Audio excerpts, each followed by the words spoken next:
Hello hello hello hello నాను మీ జోగిని వచ్చాను. అసలకే లేదురా మగడా అంటే పెసరపప్పు ఉండవే పెళ్ళామా అన్నాడంట. వెనకటికి ఒక ఎంగలప్ప ఒక బిడ్డను కని సాకడానికే నానా సాగు సత్తుంటే నలుగురేసి పిల్లలను కనండి అని మంచి నజరైనా ఇస్తానని ఆఫర్లు ఇస్తున్నారు చంద్రబాబు గారు. ఏంటో ఈ మధ్య ఆయన జనాభా బాగా పెంచే పనిలో పడ్డారు. ఇకపోతే ఈ వారం కూడా చాలా పొలిటికల్ తమాసాలు తీసుకొస్తాను మీకోసం. పిల్లలి సంపద, చేపల పులుసు, చంద్రబాబు పులిహార. 3 గంటే 30, 4 గంటే 40. నారా లోకేష్ చేత 4 బిడ్డలను కలిగించండి. పెట్రోల్ ధరలు పెరిగి పెట్రోల్ ధరలు పెరగక ఏమవుతుంది? పుట్టపర్తికి వచ్చా, పంచు లేకుండా నేను వెళ్ళలేను కదా. వైస్రాయ్ హోటల్లో పుట్టినటువంటి party. Both are not same. అందరూ ఆటో జానీలే, ఇదర్ కమాల్ ఉదర్ కమాల్ ఇదర్. ముఖ్యమంత్రి గారికి మేము కోరేది ఏమంటే నువ్వు ప్రచార ఆర్భాటం తగ్గించుకో. మళ్ళీ ఓ కొత్త కాన్సెప్ట్తో బయలుదేరారు సీఎం చంద్రబాబు గారు. ప్రజలు ఎవరో సంపద వాళ్ళే సృష్టించుకోవాలని ఆయన చెప్పినట్లు చేస్తే సంపదే సంపద అని ఎతబోధ చేస్తున్నారు. అదేటో ఆయన్ని అడిగి తెలుసుకుందాం. నమస్కారం గురుగారు, ఎటున్నాయి సార్ ఈ వారం విశేషాలు? తెలివైన ప్రజలుండే జిల్లా శ్రీకాకుళం జిల్లా. శ్రీకాకుళం అంటేనే ఉద్యమాల గడ్డ. అభివృద్ధిలో మాత్రం వెనకానున్నాం. దానికి కారణం ఏతంటారు? దానికి వాళ్లే కదా కారణం, మీరు కూడా కారణం. ఇది ఎక్కడ సోద్యమండి బాబు, మీరు అభివృద్ధి చేస్తామంటే అలాగని వద్దన్నారా ఏంటి? ఈ జిల్లాలో ఎక్కువ ఉద్యమాలు చేస్తారు గాని అభివృద్ధికి మాత్రం ముందుకు రారు. Why? I also asking why question mark. I want answer గురువు గారు. ఏదైనా కానీ ఇద్దరు షాక్ కూడా ఇవ్వాలి. కొంపదీసి కరెంటు షాక్ ఏమన్నా ఇస్తారేంటి జిల్లా ప్రజలకి? షేక్ చేయాలి. ఈ షాకులేంటి షేకులేంటి? అసలు ఇప్పుడు మీరు అక్కడికి ఎందుకు వెళ్ళారు గురుగారు? ఆ షేక్ చేయడానికే నేను ఇక్కడికి వచ్చా. షేక్ ఆడిస్తాను రా. ఈ సాకులు షేకులు తర్వాత కానండి, ఎన్నికల ముందు సంపద సృష్టిస్తా అని అన్నారు. ఇంకెప్పుడు సృష్టిస్తారు సార్ సంపద?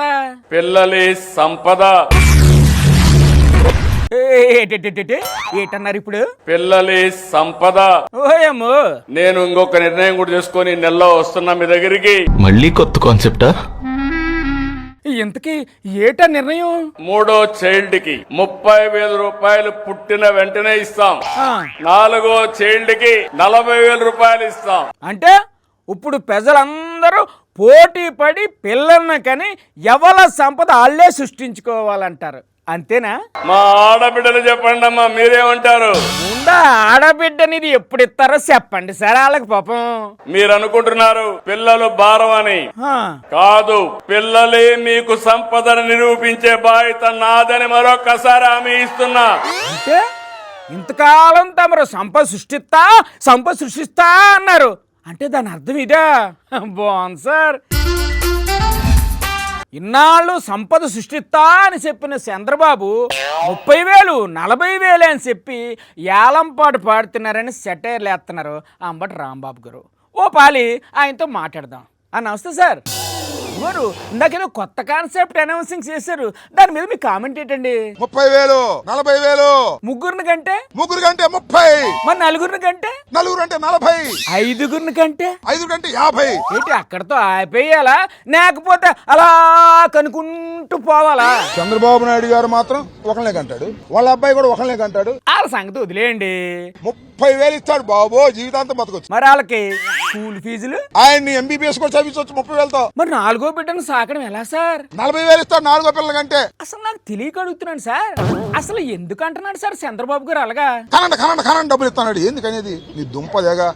సరే ఈ విషయం కూడా పక్కన ఎడదాం. ఓ పక్క పెట్రోలు డీజిల్ రేట్లు బాగా పెరిగిపోతున్నాయి కదా, దీని గురించి మీ కామెంట్స్ చెప్పండి. లోకేష్ గారు, మీరందరూ లోకేష్ అనుకుంటున్నారు ఆయన్ని. మరి ఆయన లోకేషే కదా. Is not Lokesh, love cash. ఏంటి లవ్ క్యాష్? లవ్ క్యాషా అంటే ఏంటి సార్? క్యాష్ లవ్ చేస్తాడు. ఆ రెండు పదాలను కలిపి లోకేష్ గా మార్చేశారా?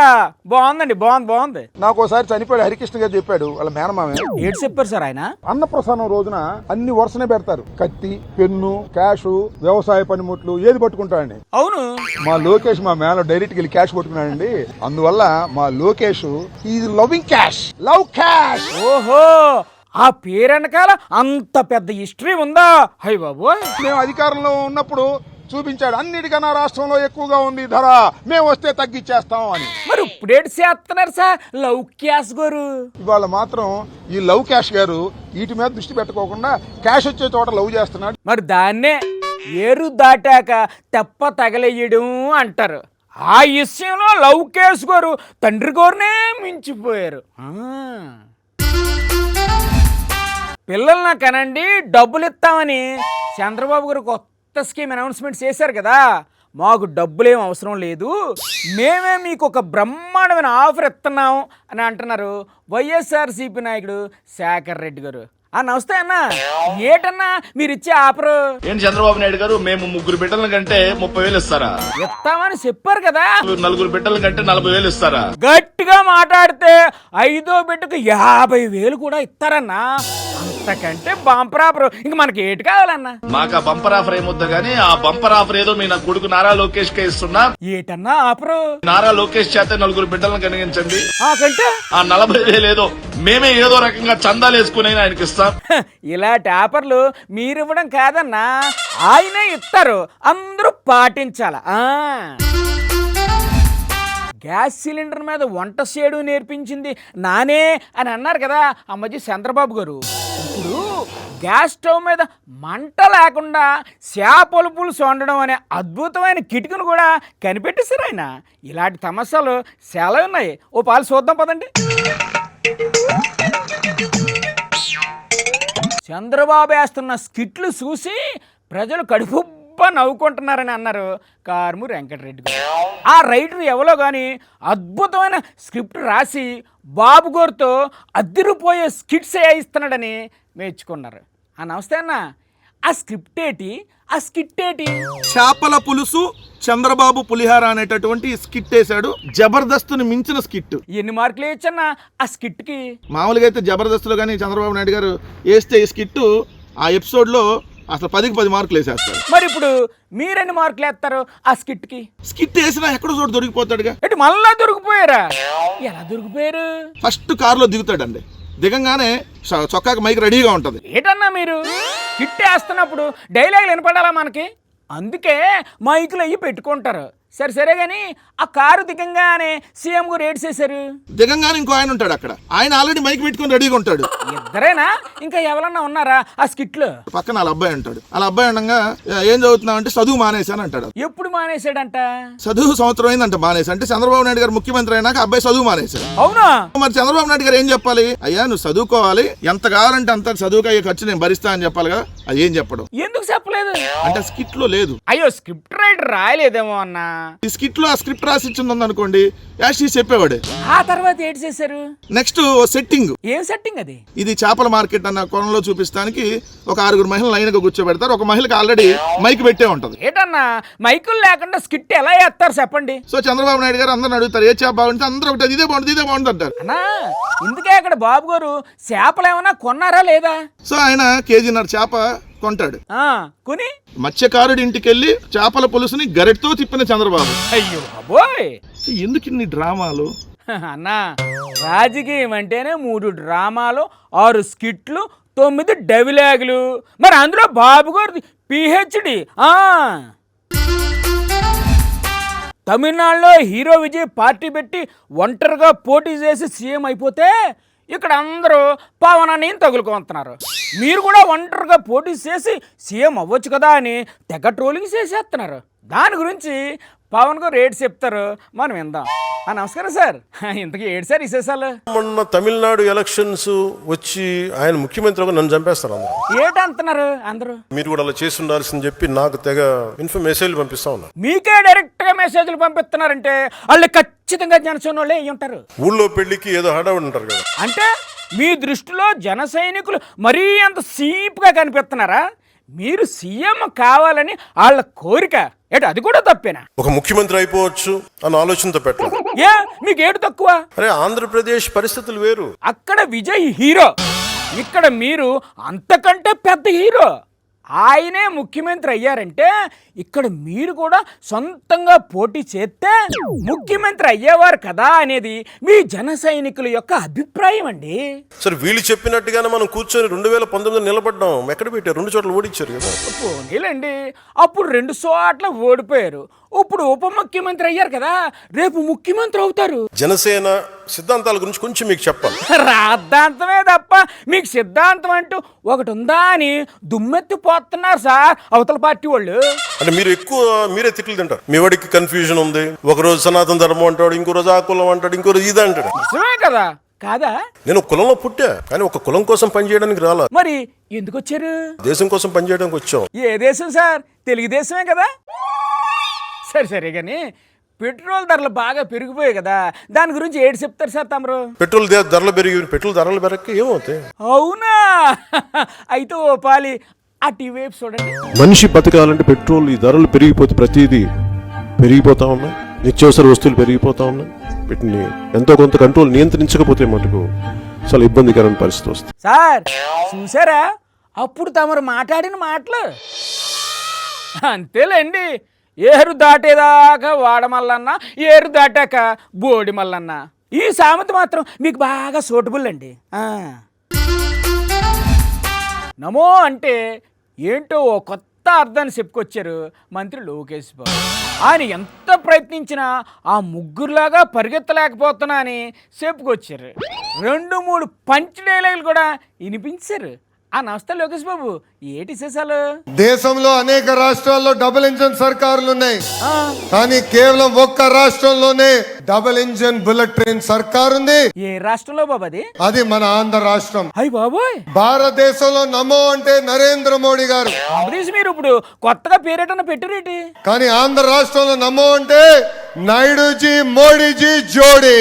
నాయుడుజీ మోడీజీనా? మరి మన Pawan G కహా high G? Modi గారికి, రాజ్నాథ్ సింగ్ గారికి, బాబు గారికి ముగ్గురికి ఒక కామన్ థింగ్ ఉంది. అదేంటో తెలుసా? ఏంటి బాబు ఆ కామన్ థింగ్? ముగ్గురు 75 సంవత్సరాలు కుర్రోళ్ళు. అదిగో మళ్ళీ మీరు మా పవన్ కళ్యాణ్ సార్ని వదిలేశారు. ఆయనలో మీకు కామన్ థింగ్ ఏమి కనిపించలేదా? చివరిగా మీరు కూడా ఓ 2-3 పంచి డైలాగులు వదండి నాన్నగోరులాగా. పుట్టపర్తికి వచ్చా, పంచు లేకుండా నేను వెళ్ళలేను కదా. మరి ఇంకే వదలండి. వాళ్ళది ఫ్యాక్షన్ బ్యాక్గ్రౌండ్, మంది fighter jet background. Both are not the same. అక్కడ గుడివాడ అమర్నాథ్ గారు ఉన్నారు. మీ పంచులకు ఆయన కౌంటర్ పంచ్ వేయడానికి రెడీగా ఉన్నారు. నమస్తే సార్, లోకేష్ గారు పంచులు విన్నారా మీరు? మాదేదో ఫ్యాక్షనిస్ట్ పార్టీ అంటాడు, వాళ్ళదేదో ఫ్లైట్ల పార్టీ అంటాడు. ఇప్పుడు మరి మీరేటంటారో చెప్పండి. చాలా విషయాలు చెప్పాలి. బోత్ ఆర్ నాట్ సేమ్ అంటే చల్లకొచ్చి ముంత దాస్తావు ఎందుకనయ్యా, వదులు. మాది వైఎస్ఆర్ ఆశయాల నుంచి పుట్టినటువంటి పార్టీ మాది. మరి వాళ్ళది వైస్రాయ్ హోటల్లో పుట్టినటువంటి party. Both are not same Lokesh గారు. ఫస్ట్ బాల్కే 6 కొట్టినట్టు ఫస్ట్ పంచుతోనే అతర కొట్టేసావనయ్య. పేదవాడికి, బడుగు బలహీన వర్గాలకి మంచి చేయాలనేటువంటి ఉద్దేశంతో పుట్టినటువంటి పార్టీ వైఎస్ఆర్ కాంగ్రెస్ పార్టీ. మరి వాళ్ళ పార్టీ? మీది కేవలం బడా బాబుల కోసం, మీ తాలూకా మనుషుల కోసం పుట్టినటువంటి పార్టీ మీది. Both are not same Lokesh గారు. ఇంకా మా పార్టీ ప్రజలకి రియాలిటీలో కనిపిస్తా ఉంది. మీ పార్టీ కేవలం పబ్లిసిటీ పార్టీ. పబ్లిసిటీలో వాళ్ళ మించిన వాళ్ళు ఓల్ ఇండియాలోనే ఎవరు లేరన్నయ్య. బారు బీరు మీ సిద్ధాంతం, విద్యా వైద్యం జగన్మోహన్ రెడ్డి గారి సిద్ధాంతం. Both are not same. అబ్బా, ఈ పంచ్ కూడా అదిరిపోయింది. ఇంకోటి వదలండి. మాది చేతల పార్టీ, చంద్రబాబు నాయుడు గారిది కోతల party. Both are not same Lokesh. ఎక్కడ తగ్గడం లేదుగా. 974 కిలోమీటర్ల సముద్ర తీరంలో 3 పోర్ట్లు, 10 ఫిషింగ్ హార్బర్లు కట్టినటువంటి చరిత్ర మాది. మరి వాళ్ళది? మీకు ఆ సముద్ర తీరం కనబడితే బికినీ ఉత్సవాలు చేయాలని చెప్పి తలంపు వచ్చినటువంటి పార్టీ మీది. Both are not same. ఇంక చాలన్నయ్య, ఇప్పటికీ ఈ పంచులు చాలు. మళ్ళీ కలిసినప్పుడు ఇంకొన్ని పంచులు ఎద్దు గాని, ఓకేనా? డింగ్ డాంగ్ 2.0లో ఇప్పుడు ఒక చిన్న బ్రేక్. అలా వెళ్ళి ఇలాగొచ్చేస్తాను. టీడీపీ ఎమ్మెల్యేలు చాలా మంది ఆటో జానీ అవతారం ఎత్తారని అంటున్నారు. పేరు నాని గారు. అసలు ఆ ఆటో జానీ ఎవరో ఆయన్ని అడిగి తెలుసుకుందాం. సార్ నమస్తే, ఏంటండి విశేషాలు? చిరంజీవి గారి సినిమా ఒకటి ఉంది. ఏ సినిమా సార్ అది? ఆ డబుల్ యాక్షన్ సినిమాలో ఒక ఆయన పారిశ్రామికవేత్త అయితే రెండో character auto driver, auto Johnny. Auto జానీనా? అదే సార్, రౌడీ అల్లుడి సినిమా ఇప్పుడు మీకు ఆటో జానీ ఎందుకు గుర్తొచ్చారు సార్? ఆయన మాట మాటకి మాట్లాడతాడు. ఎవరు ఆటో జానీనా? ఏటంటారు? ఇదర్ మాల్ ఉదర్ ఉదర్ కా మాల్ ఇదర్ అంటారు. ఇప్పుడు ఆ డెవిలాగ్ ఎందుకు బయటకు తీశారండి? నారా చంద్రబాబు నాయుడు గారి నాయకత్వం ఆయన ఎమ్మెల్యేలు కొంతమంది ఇదర్ కా మాల్ ఉదర్ ఉదర్ కా మాల్ ఇదర్ అంటే ఎమ్మెల్యేలు కూడా ఆటో జానీ అవతారం ఎత్తి ఆటోలు నడుపుతున్నారా ఏంటి కొంపతీసి? అమరావతిలో ఎర్రమట్టి కావాలి, ఆ. బెజవాడ చుట్టుపక్కలంతా ఎర్రమట్టి ఉంది, నూజివీడి దగ్గర అంతా ఎర్రమట్టి ఉంది, ఏలూరు దగ్గర అంతా ఎర్రమట్టి ఉంది. ఆ, అయితే ఎక్కడ పర్మిషన్ ఉండదు, మైనింగ్ పర్మిషన్ ఉండదు, ఏముండదు. వాళ్ళ ప్రభుత్వంలో వాళ్ళని ఎవరు సార్ పర్మిషన్ అడిగేది? అక్కడి నుంచి టిప్పర్లు ఇక్కడికి ఎర్రమట్టి తీసుకుని ఇక్కడికి వచ్చేస్తాయి. ఎర్రమట్టి ఇక్కడికి, నల్లమట్టి అక్కడికి. రోజుకు సుమారుగా ఎన్ని టిప్పర్లు తిరుగుతాయి సార్? రోజు సుమారుగా 1000 టిప్పర్ల మట్టి వెళ్తుందని చెప్తున్నారు. అంటే అటు నుంచి ఇటు నుంచి అటు బాగానే ట్రిప్పులు కొడుతున్నారు. అందరూ ఆటో జానీలే. ఏంటి ఆటో జానీ క్యారెక్టర్ లో అంత పవర్ ఉందా? సినిమాలో చిరంజీవి గారు కాసేపే ఉంటాడు ఆటో జానీగా, ఇదర్ మాల్ ఉదర్ మాల్ ఇదర్ అని. మరి వీళ్ళ ఆటో జానీ క్యారెక్టర్ ఎంతసేపు ఉంటుంది సార్? అసలు మొత్తం వీళ్ళు గడిచిన 2 ఏళ్ల నుంచి ఇదర్ మాల్ ఉదర్ మాల్ ఇదర్. భలే సెటైర్లు వేస్తారు సార్ మీరు. ముఖ్యమంత్రి కొడుకు, ఉప ముఖ్యమంత్రి ముగ్గురు కలిసి ఒక మంత్రిని ఎర్రటి ఎండలో నడి రోడ్డుపై తిప్పుతున్నారు. ఏమిటి అన్యాయం అని ఆవేదన వ్యక్తం చేస్తున్నారు కామ్రేడ్ రామకృష్ణ గారు. నమస్కారం సార్. ముఖ్యమంత్రి గారికి మేము కోరేది ఏమంటే నువ్వు ప్రచార ఆర్భాటం తగ్గించుకో. అంటే ఏంటి సార్, స్కిట్లు వేయొద్దంటారా? అలా ఎలా కుదురుతుంది సార్? చేసేది తక్కువ, ప్రచారం ఎక్కువ. అది సరే కానీ సార్, అందరినీ పొదుపు పాటించమని చెప్పి వాళ్ళు మాత్రం స్పెషల్ ఫ్లైట్లో తిరుగుతున్నారు చూసారా? వాళ్ళు ఎక్కే ఫ్లైట్లకి ఏమన్నా దానికి ఆయిల్ అవసరం లేదేమో నాకు తెలియదు. ఆయిల్ అవసరం లేకుండా ఎలా ఎగురుతాయి సార్ ఫ్లైట్లు? గాలితో ఏమన్నా నడుస్తున్నాయేమో. ఇంతకు ముందు ఎలా ఉండే సార్? ఇంతకుముందు పాపం చంద్రబాబు నాయుడు ఒక్కడే ముఖ్యమంత్రి ఉండేవాడు, ఆయన ఒక్కడే విమానాల్లో తిరిగేవాడు. మరి ఇప్పుడు చంద్రబాబు నాయుడుకి ఇంకో 2 తోడయ్యారు, పవన్ కళ్యాణ్, లోకేష్. తిరగనివ్వండి సార్, తప్పేటుంది. పొదుపు పేరుతో నిమ్మల రామానాయుడు 10 కిలోమీటర్లు ఎండలో సైకిల్ దొక్కాలా? మీరు మాత్రం ముగ్గురు తలా ఒక హెలికాప్టర్ వేసుకొని విమానాల్లో తిరగాలనా? పాపం ఎండలో 10 కిలోమీటర్ల సైకిల్ తొక్కడం అంటే చిన్న విషయం కాదు సార్. ఈయన 10 కిలోమీటర్లు దొక్కినాడు ఊరంతా చూడాలని. అయినా పబ్లిసిటీలో బాబు గారు తర్వాత ఎవరన్నా ఈ రాష్ట్రంలో ఉన్నారంటే అది నిమ్మల రామానాయుడు గారు సార్. త్రికాసు, ఏంది జోగన్న? కొత్త పెళ్లి కొడుకులా తయారయ్యావు, ఏడు సంగతి? ఒక కొత్త ప్రాజెక్ట్ వచ్చింది జోగన్న. ఏదైనా సాగునీటి ప్రాజెక్టు కాంట్రాక్ట్ వచ్చిందా ఏంటి? కాంట్రాక్ట్ కాదు, కాకరకాయ కాదు. ఈ బిల్డప్ అంతా మరి దేనికి? ఒకసారి చూడా టీవీ సైడ్. పిల్లలే సంపద. పిల్లల కోసం మనం అందరం కూడా కృషి చేయాల్సిన అవసరం వచ్చిందని మీ అందరికి తెలియజేస్తున్నా. చూసావు కదా? చూశాను. పిల్లలే సంపద అంటున్నాడు ఆయన. ఆ సంపద సృష్టించే ప్రాజెక్టే తీసుకున్నాను జోగన్న నేనా. అంటే కూర్చుంత అర్థమయ్యేటి ఏమైనా చెప్తావా తిరగసి నాకు? ఎందుకయ్యా అలా సిగ్గుపడుతున్నావు? మళ్ళా పెళ్లి చేసుకొని సంపద సృష్టిద్దాం అనుకుంటున్నాను. నీకు మళ్ళీ పెళ్ళా? ఏందని అట్టా చెడిపోతున్నావా? ఏం నాకేం తక్కువ? ఇప్పుడు నీకెవల పిల్లనిస్తారు తిరకాసు? నాకు ఏమంత వయసు అయిపోయింది జోగన్న, జస్ట్ 40 ఏళ్లే కదా. చీకు పారేసిన మావుడు టెంకలా ఉంటావు, నీకు 40 ఏళ్ళేటి? కానీ అట్టా డిస్కరేజ్ చేస్తావా? నీలాంటి వాళ్ళ వల్లే సంపద సృష్టి అనేది జరగటం. నీకేమైనా బుర్ర ఉందా అసలు? ఈ రోజుల్లో పిల్లల్ని కని పెంచడం ఎంత కష్టమో తెలుసా నీకు? పిల్లల్ని కనడమే నా పని, మిగతాదంతా మన బాబు గారే చూసుకుంటారు. ఖర్చుకి డబ్బులు కూడా ఆయనే ఇస్తాడు. కావాలంటే ఒక్కసారి అటు చూడ. 3వ చైల్డ్ కి 30,000 రూపాయలు పుట్టిన వెంటనే ఇస్తాం. 4వ చైల్డ్ కి 40,000 రూపాయలు ఇస్తాం. చూసావు కదా, 3వ బిడ్డకేమో 30, 4వ బిడ్డకేమో 40, అంటే నెలకు మొత్తం 70,000. నీ దుంప దగ్గర ఆయన ఇస్తానన్నది నెలకి కాదు. నెలకి కదా? ఓహో, అంటే సంవత్సరానికా? సంవత్సరానికి కూడా కాదు కాసు. మరి బిడ్డ పుట్టిన తర్వాత ఒక్కసారే ఇస్తాడంట. ఇది కూడా ఇస్తాడో లేదో గ్యారంటీ లేదు. ఓ అమ్మా, అంటే ఇది కూడా చూసానా? ఆడబిడ్డ నిధి కింద నెలకు 1,500 ఇస్తా అన్నాడు, ఇచ్చాడా? లేదు. ప్రతి నిరుద్యోగికి 3,000 ఇస్తా అన్నాడు, ఇచ్చాడా? అది కూడా ఆడిచ్చాడనా? ఎట్టుంటది మరి బాబు గారు సంగతి. హలో, లైవ్ లోనే ఉండా. లైవ్ ఆపేసి ఇంటికి రావాలా? అర్జెంటా? మా ఆవిడ చేస్తుంది జోగన్న, అర్జెంటుగా ఇంటికి రమ్మంది. నేను పోయేస్తానా? A few moments later.